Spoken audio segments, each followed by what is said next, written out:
আম্মাজান, আল্লাহর রাস্তায় কটা ভিক্ষা দিবেন? আচ্ছা চাচা, আপনি একটু দাঁড়ান, আমি এখনই দিচ্ছি।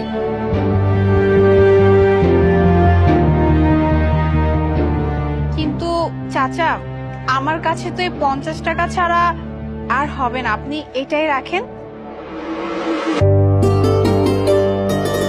আম্মাজান, আল্লাহ আপনার অনেক ভালো করবো। আমি আল্লাহর কাছে দোয়া করি আপনি আজীবন সুখী হন।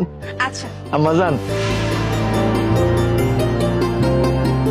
আম্মাজান, একটা কথা কমু, আপনি কিছু মনে করবেন না তো? হ্যাঁ বলেন, কি বলবেন? হয়েছে কি আম্মাজান, আমার একটা মেয়ে আছে। আমার মেয়েটারে আমি ভিক্ষা করে লেখাপড়া শিখাই দিছি। এই শীত আইছে তো, আমার মাইয়ারে এখন আমি গরম জামা কাপড় কিনে দিতে পারি নাই।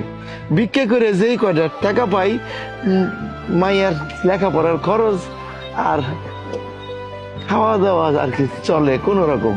তাই আম্মাজান, আপনার যদি পুরান শীতের কোনো জামা কাপড় থাকে আমারে যদি দিতেন, আমার মাইয়ারে আমি দিতাম, খুব উপকার হইতো আম্মাজান।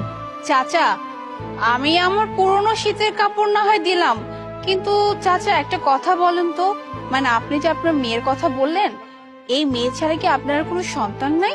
আমার একটা ছেলে আর একটা মেয়ে ছিল। ছোটবেলা ঈদের আগে আমার ছেলে আমার কাছে নতুন জামা কাপড় চাইছিল, কিন্তু আমি দিতে পারি নাই। আমার ছেলেটা আমার উপরে রাগ করে সেই যে চলে গেল, আর আমার ছেলের আমি খুঁজে পাই নাই। তারপর আমার এই মাইয়ারে নিয়ে আমি এখন থাকি। আমি সারাদিন ভিক্ষা করি, আমার মাইয়ারে ভালো একটা স্কুলে পড়াইতেছি। আমি স্বপ্ন দেখি আমার মাইয়ারে নিয়ে আমার মাইয়া যদি মানুষের মতো মানুষ হয়, তাহলে আমি শান্তি পাবো।